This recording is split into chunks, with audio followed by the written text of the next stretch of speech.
ಬಂಧುಗಳೇ ನಮಸ್ಕಾರ.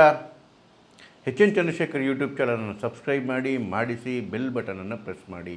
ಬಂಧುಗಳೇ, ಒಂದ್ಸಲ ಈ ವಿಡಿಯೋ ಟೈಟಲನ್ನು ಗಮನಿಸಿ. ಎರಡು ಭಾಗ ಅದರಲ್ಲಿ. ಒಂದು NDA at 313, ಮತ್ತೊಂದು ನಾಟ್ ಔಟ್. ಎರಡೂ ವಿಷಯ ಭಾಳ ಇಂಪಾರ್ಟೆಂಟ್ ಇವತ್ತು. ಯಾಕೆ ಅಂತ ಹೇಳಿದ್ರೆ ನೋಡಿ, 2024 ಚುನಾವಣೆ ಆದಾಗ ಮೋದಿಯವರು ಎಲ್ಲ ಕಡೆ ಹೇಳ್ಕೊಂಬರ್ತಾಯಿದ್ರು 400 ಪಾರ್ 400ಕ್ಕಿಂತ ಹೆಚ್ಚು ತೆಗಿತೀವಿ ಅಂತೇಳಿ. ಜನಗಳಿಗೂ ಒಂಥರ ವಿಸ್ಮೃತಿ ಬಂದ್ಬಿಟ್ಟಿತ್ತು. ಬಿಡು ಹೆಂಗೂ BJP 400 ಕ್ರಾಸ್ ಆಗಿಬಿಡುತ್ತೆ, ನಾನು ಒಬ್ಬ ಓಟ್ ಹಾಕ್ದಿದ್ರೆ ಏನಾಗುತ್ತೆ ಅಂತೇಳಿ. ಅದಕ್ಕೊಂದಷ್ಟು ಬೇರೆ ಬೇರೆ ಕಾರಣಗಳು ಸೇರಿಕೊಂಡ್ವು. ಒಟ್ಟಾರೆ ಈವನ್ BJP ಕಾರ್ಯಕರ್ತರಲ್ಲೂ ಒಂಥರ ಸೋಮಾರಿತನ ಬಂದ್ಬಿಟ್ಟಿತ್ತು. ಹೆಂಗೂ 400 ದಾಟುತ್ತೆ ಅಂತೇಳಿ.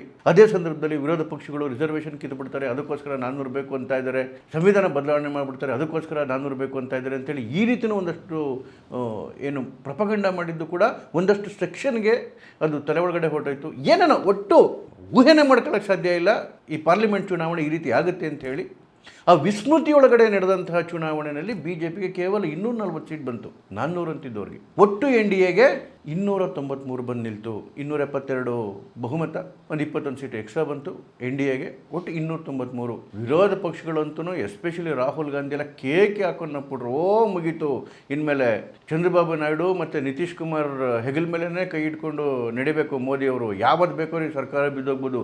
ರಾಹುಲ್ ಗಾಂಧಿ ಇನ್ನೊಂದು ಮಾತು ಹೇಳಿದ್ರು, ಒಂದು ವರ್ಷದೊಳಗಡೆ ಮೋದಿ ಸರ್ಕಾರ ಬಿದ್ದೋಗುತ್ತೆ, ಮೋದಿ ರಾಜೀನಾಮೆ ಕೊಡ್ತಾರೆ ಅಂತ ಹೇಳಿ. 2 ವರ್ಷ ಆಯಿತು. ದಿನೇ BJP ಮತ್ತು NDA ಬಲಿಷ್ಠ ಆಗ್ತಾ ಹೋಗ್ತಾ ಇದ್ದಾವೆ. ಈಗ ಹೋಗ್ತಿರೋ ಸ್ಪೀಡ್ ನೋಡಿದ್ರೆ 2/3 ಮೆಜಾರಿಟಿ ಬೆಂಬಲ ಗಳಿಸೋದು ಕಷ್ಟ ಅಂತ ಅನ್ನಿಸ್ತಾ ಇಲ್ಲ. ನೋಡಿ, ಯಾಕೆ ನಾನು ಈ 2024 ಪಾರ್ಲಿಮೆಂಟ್ ಚುನಾವಣೆ ಒಂದು ರೀತಿ ವಿಸ್ಮೃತಿ ರೀತಿಯಲ್ಲಿ ನಡೆದೋಗ್ಬಿಡ್ತು ಅಂತ ಹೇಳಿದ್ರೆ, ಜನಕ್ಕೆ ಮೋದಿ ಅಥವಾ BJP ಇಷ್ಟು ವೀಕ್ ಆಗುತ್ತೆ ಅಂತ ಗೊತ್ತೇ ಆಗಿರಲಿಲ್ಲ. ಯಾವಾಗ 2024 ಪಾರ್ಲಿಮೆಂಟ್ ಚುನಾವಣೆ ರಿಸಲ್ಟ್ ಆಚೆ ಕಡೆಗೆ ಬಂತು, BJP ಕೇವಲ 240ಗೆ ಕುಸಿತು. 10 ವರ್ಷಗಳ ಅದ್ಭುತ ಸಾಧನೆಗಳ ನಂತರ ಕೂಡ ಮೋದಿಯವರ ಕಣ್ಣಲ್ಲಿ ನೀರು ಯಾವಾಗ ಬಂತು, ಆವತ್ತೇ ಪ್ರತಿಯೊಬ್ಬ ಭಾರತೀಯ ತೀರ್ಮಾನ ಮಾಡಿದ, ಇನ್ಯಾವತ್ತೂ ಈ ತಪ್ಪು ಮಾಡಲ್ಲ, ಇನ್ಯಾವತ್ತೂ ಮೋದಿಯವರ ಶಕ್ತಿಯನ್ನು ಕುಂದಿಸ್ತಕ್ಕಂಥ ಕೆಲಸ ಮಾಡಲ್ಲ ಅಂತೇಳಿ. ನೋಡಿ, ನೀವು 2024 ಲೋಕಸಭಾ ಚುನಾವಣೆ ಆದಮೇಲೆ ಬಂದಂತಹ ಎಲ್ಲ ವಿಧಾನಸಭಾ ಚುನಾವಣೆಗಳು ನೋಡಿ, ಎಲ್ಲ ಚುನಾವಣೆಗಳನ್ನ ನೋಡಿ. ಅದು ಹರಿಯಾಣ ಇರ್ಬೋದು, ಮಹಾರಾಷ್ಟ್ರ ಇರ್ಬೋದು, ದೆಹಲಿ ಇರ್ಬೋದು, ಬಿಹಾರ ಇರ್ಬೋದು, ಒರಿಸ್ಸಾ ಇರ್ಬೋದು, ಪಶ್ಚಿಮ ಬಂಗಾಳ ಇರ್ಬೋದು, ಜಮ್ಮು ಇರ್ಬೋದು. ಕೇವಲ ಒಂದು ಅಪವಾದಾಗಿದ್ದು ಜಾರ್ಖಂಡಲ್ಲಿ ಬಿಟ್ಟರೆ, ಈಗ ನಡೆದ ಪಂಚರಾಜ್ಯಗಳ ಚುನಾವಣೆಗಳು ಅಷ್ಟೇ ಅಸ್ಸಾಮನ್ನು ಅದ್ಭುತವಾಗಿ ಗೆಲ್ತು. ಮತ್ತೊಮ್ಮೆ ಪಶ್ಚಿಮ ಬಂಗಾಳ, ಪಾಂಡಿಚೇರಿ, ಇನ್ನು ತಮಿಳುನಾಡು ಮತ್ತು ಕೇರಳದಲ್ಲಿ BJP ಯಾವತ್ತೂ ದೊಡ್ಡ ಫೋರ್ಸ್ ಆಗೇ ಇರಲಿಲ್ಲ. ಹಾಗಾಗಿ ಇದನ್ನು ನಾನು ಕನ್ಸಿಡರ್ ಮಾಡೋಕ್ಕೋಗಲ್ಲ. ಬಿಟ್ಟರೆ ಇಡೀ ದೇಶದಲ್ಲಿ ನಡೆದಂತಹ ಆಲ್ಮೋಸ್ಟ್ ಎಲ್ಲ ವಿಧಾನಸಭಾ ಚುನಾವಣೆಗಳಲ್ಲಿ, ಎಲ್ಲ ಚುನಾವಣೆಗಳಲ್ಲಿ, ಇವನ್ ಲೋಕಲ್ ಬಾಡಿ ಚುನಾವಣೆಗಳು ನೋಡಿ, ಹರಿಯಾಣದ ಲೋಕಲ್ ಬಾಡಿ ಚುನಾವಣೆ ನೋಡಿ, ಮಹಾರಾಷ್ಟ್ರದ ಲೋಕಲ್ ಬಾಡಿ ಚುನಾವಣೆ ನೋಡಿ, ದಿಲ್ಲಿಯ ಲೋಕಲ್ ಬಾಡಿ ಚುನಾವಣೆ ನೋಡಿ, ಈವನ್ ಕೇರಳದಲ್ಲೂ ಕೂಡ ದೊಡ್ಡ ಪ್ರದರ್ಶನ ಆಯಿತು. ಪಂಜಾಬಲ್ಲಿ ಕೂಡ ಕಳೆದ ಬಾರಿಯ ಪ್ರದರ್ಶನಕ್ಕೆ 3 ಟೈಮ್ಸ್ 3 ಪಟ್ಟು ಹೆಚ್ಚಿನ ಸೀಟ್ಗಳನ್ನ ಗೆಲ್ತು. ಈ ರೀತಿಯಾಗಿ ಅಂದರೆ ಆ 2024 ಆ ಒಂದು ಕೆಟ್ಟ ಕನಸು ಏನಿತ್ತು, ಭಾರತೀಯರೆಲ್ಲರೂ ತೀರ್ಮಾನ ಮಾಡಿಕೊಂಡ್ರು ಆ ಕೆಟ್ಟ ಕನಸು ಮತ್ತೆ ಪುನರಾವರ್ತನೆ ಆಗಬಾರ್ದು ಅಂತೇಳಿ. ಹಾಗಾಗಿ ಎಲ್ಲ ಚುನಾವಣೆಗಳಲ್ಲೂ ದೊಡ್ಡ ಪರಿವರ್ತನೆ BJP ಪರವಾಗಿ ನಡೀತಾ ಇದೆ.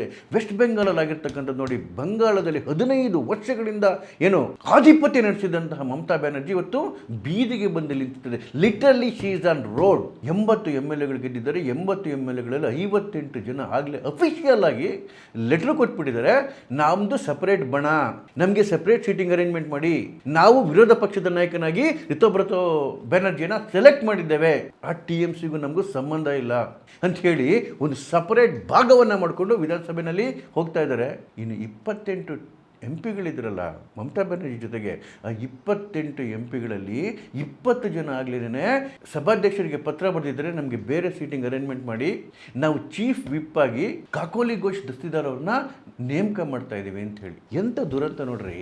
ಮಮತಾ ಬ್ಯಾನರ್ಜಿಯ ದುರಾಂಕಾರಕ್ಕೆ, ಮಮತಾ ಬ್ಯಾನರ್ಜಿಯ ಹಿಂದುತ್ವದ ವಿರೋಧಕ್ಕೆ, ಮಮತಾ ಬ್ಯಾನರ್ಜಿಯ ದೇಶ ವಿರೋಧಿ ಚಟುವಟಿಕೆಗಳಿಗೆ ಕೇವಲ ಮತದಾರ ಅಷ್ಟೇ ಬುದ್ಧಿ ಕಲಿಸಿಲ್ಲ, ಅವರ MLAಗಳು MP ಗಳು ಬುದ್ಧಿ ಕಲಿಸ್ತಾ ಇದ್ದಾರೆ. ಅವರ MLAಗಳು ಅವರ MP ಗಳು ಈ ರೀತಿ ಮಾಡೋದು ಮಾರಲಿ ಸರಿಯಾ ತಪ್ಪ ಅನ್ನೋದು ಬೇರೆ ವಿಶ್ಲೇಷಣೆ. ಅದು ದೇಶದ ವಿಚಾರ ಬಂದಾಗ, ಧರ್ಮದ ವಿಚಾರ ಬಂದಾಗ, ಜನಗಳ ಒಳಿತಿಗೆ ವಿಚಾರ ಬಂದಾಗ ಯಾವುದಾದ್ರೂ ಒಂದು ಕ್ಷಣದಲ್ಲಿ ಎಲ್ಲರೂ ದನಿಗೂಡಿಸಲೇಬೇಕಾಗುತ್ತೆ. ಇವತ್ತು ನೋಡಿ, ಕೇವಲ ಜನಗಳು ಕೈ ಬಿಟ್ಟಿರೋದಲ್ಲ, ನಾನು ಹೇಳ್ತಾ ಇದ್ದೀನಲ್ಲ, ಈ ಕಾಕೋಲಿ ಘೋಷ್ ದಸ್ತಿದಾರು ಭಾರತನಲ್ಲಿ 4ನೇ ಸರಿ MP ಆಗಿದ್ದಾರೆ.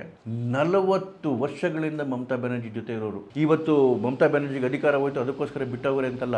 ಮಮತಾ ಬ್ಯಾನರ್ಜಿಗೆ ಯಾವ ಅಧಿಕಾರವೂ ಇಲ್ದಿದ್ದಾಗ, ಮಮತಾ ಬ್ಯಾನರ್ಜಿ ಸಣ್ಣ ಪುಟ್ಟ ಹೋರಾಟಗಳು ಮಾಡಿಕೊಂಡು ಇದ್ದಾಗಲೂ ಕೂಡ ಆವತ್ತಿಂದ ಜೊತೆಲಿರ್ತಕ್ಕಂಥ ಕಾಕೋಲಿ ಘೋಷ್ ಅವರು 40 ವರ್ಷದಿಂದ 4 ದಶಕಗಳಿಂದ ಜೊತೆಲಿ ನಿಂತ್ಕೊಂಡವ್ರೆ. ಎಲ್ಲ ಕಷ್ಟ ಸುಖಗಳಲ್ಲಿ ಭಾಗಿಯಾಗಿದ್ದವರು ಇವತ್ತು ಆ ತಾಯಿನೇ ಇವರಿಂದ ಅಸಹ್ಯ ಪಡ್ಕೊಂಡು ದೂರ ಹೋಗ್ತಾ ಇದೆ ಅಂತ ಹೇಳಿದ್ರೆ ಇನ್ನೆಷ್ಟು ಅರಾಜಕತೆಯನ್ನು ನಿರ್ಮಾಣ ಮಾಡ್ರೆ ಬೇಡ ಮಮತಾ ಬ್ಯಾನರ್ಜಿ. ಅವ್ರು ಹೇಳಿದ್ರಲ್ಲ, ಬರ್ತಾ ಮಮತಾ ಬ್ಯಾನರ್ಜಿ ಪೂರ್ತಿ ಚೇಂಜ್ ಆಗೋದ್ರು ಅಂತೇಳಿ. ಯಾವ ಮಟ್ಟಕ್ಕೆ ಚೇಂಜ್ ಆಗಿದ್ರು ಅಂದ್ರೆ ಹೇಳಿದ್ನಲ್ಲ, ಒಂದು ರೀತಿಯಲ್ಲಿ ರಾಕ್ಷಸತ್ವ ಮೈಗೂಡ್ಬಿಟ್ಟಿತ್ತು. ಅಭಿಷೇಕ್ ಬ್ಯಾನರ್ಜಿ ಬಂದ ಮೇಲೆ ಅವ್ರಿಗಂತೂ ಮನುಷ್ಯತ್ವನೇ ಬಿಟ್ಬಿಟ್ಟಿದ್ರು. ಏನ್ರಿ, ಆರ್ಜಿಕರಲ್ಲಾಗಿರೋ ಮಹಿಳೆ ಮೇಲೆ ಅತ್ಯಾಚಾರ, ಕೊಲೆ, ಆ ಸಂದೇಶ್ ಖಾಲಿ ಅತ್ಯಾಚಾರಗಳು, ಇವನ್ನೆಲ್ಲವೂ ಮುಚ್ಚಾಕೋದಕ್ಕೆ ಒಬ್ಬ ಮಹಿಳಾ ಮುಖ್ಯಮಂತ್ರಿ ಪ್ರಯತ್ನ ಪಡ್ತಾರೆ ಅಂತ ಹೇಳಿದ್ರೆ, ದಿನಕ್ಕೊಂದು ರೀತಿಯ ಅತ್ಯಾಚಾರಗಳು ಇವ್ರ ಲೀಡರ್ಗಳಿಂದ ಆಗ್ತಾ ಇದ್ರೆ ಅದಕ್ಕೆ ಕುಮ್ಮಕ್ಕು ಕೊಟ್ಕೊಂಡು ಒಂದು ಮಹಿಳೆ ಕೂತ್ಕೊಳ್ಳುತ್ತೆ ಅಂತ ಹೇಳಿದ್ರೆ ಇನ್ಯಾವ ರೀತಿಯ ಆಕ್ರೋಶ ಅಲ್ಲಿನ ಜನಗಳಲ್ಲಿರಬೇಡ.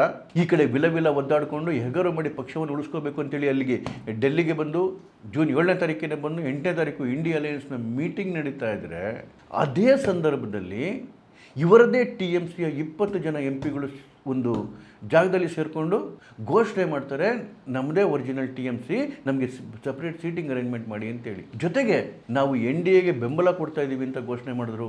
ನೋಡಿ, ಈಗಾಗಲೇ NDA ಹತ್ರ 293 ಸೀಟ್ಗಳಿದೆ. 20 ಈಗಾಗಲೇ ಇವರು ಘೋಷಣೆ ಮಾಡಿದ್ದಾರೆ.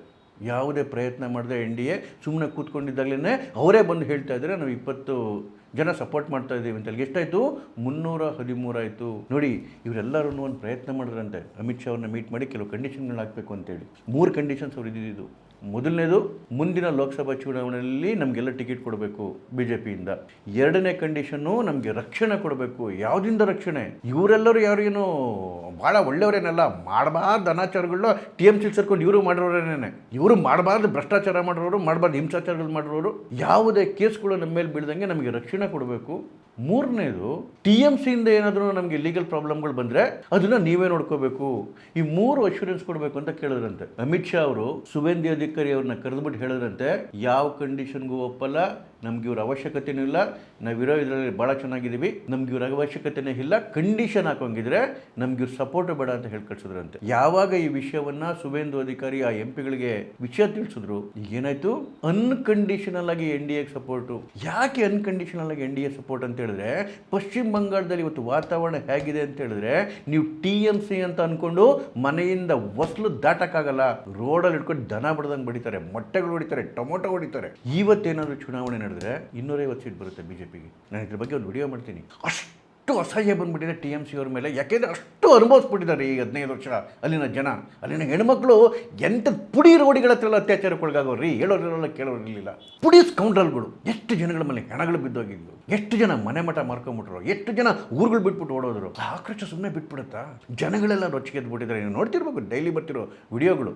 ಮೊನ್ನೆ ಒಂದು ವಿಡಿಯೋ ಬಂತು, ವಿಧಾನ್ ನಗರ್ನ ಮೇಯರು, ಈಗ ಎಕ್ಸ್-ಮೇಯರ್ ಆಗಿದ್ದಾನೆ, ಸಬ್ಯಸಾಚಿ ದತ್ತ.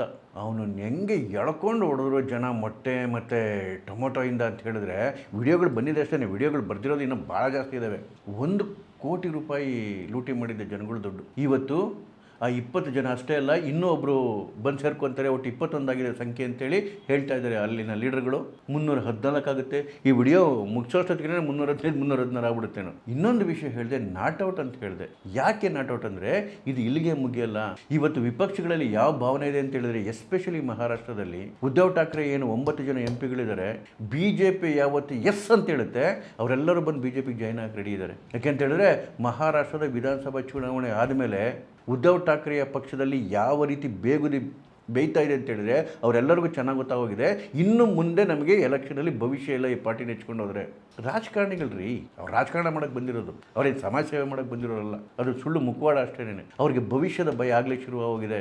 9ಕ್ಕೆ 9 ಜನ ರೆಡಿ ಇದ್ದಾರೆ. ಅದ್ರ ಜೊತೆಗೆ ಏನು ಶರದ್ ಪವಾರ್ ಬಣದ 8 ಜನ MP ಗಳಿದ್ದಾರೆ, ಆ 8ಕ್ಕೆ 8 ಜನನೂ ಬರೋಕ್ಕೆ ರೆಡಿಯಾಗಿದ್ದಾರೆ. BJPಗೆ ಏನು ರಾಜ್ಯಸಭೆಯಲ್ಲಿ 2/3 ಮೆಜಾರಿಟಿ ಬೇಕು, ಮತ್ತು ಲೋಕಸಭೆಯಲ್ಲಿ 2/3 ಮೆಜಾರಿಟಿ ಬೇಕು. ಈ ಏನು ಪ್ರಮುಖ ಬಿಲ್ಗಳನ್ನ ಪಾಸ್ ಮಾಡೋದಕ್ಕೆ ಒಂದು ಡಿಲಿಮಿಟೇಷನ್ ಬಿಲ್ ಇದೆ, one nation one election bill ಇದೆ, ನಾರಿ ಶಕ್ತಿ ಅದನ್ನು ತಿದ್ದುಪಡಿ ಬಿಲ್ ಇದೆ. ಈ 3 ಪಾಸ್ ಮಾಡೋದಕ್ಕೆ ಏನು 2/3 ಮೆಜಾರಿಟಿ ಬೇಕು. ಆಗಬೇಕು. ಯಾವ ಕ್ಷಣದಲ್ಲಿ ಮೋದಿ ಮತ್ತು ಶಾ ಅನ್ಕೊತಾರೆ ಆ ಕ್ಷಣದಲ್ಲಿ ಅವರಿಗೆ 2/3 ಮೆಜಾರಿಟಿ ಸಿಕ್ಬಿಡುತ್ತೆ. ಯಾಕೆ ಅಂತ ಹೇಳಿದ್ರೆ ಈ ವಿಪಕ್ಷಗಳು ಮಾಡಿರ್ತಕ್ಕಂಥ ಅನಾಚಾರ ಮತ್ತು ಅನ್ಯಾಯಗಳನ್ನ ಜನ ಭಾಳ ಚೆನ್ನಾಗಿ ಗುರ್ತಿಸ್ಬಿಟ್ಟಿದ್ದಾರೆ.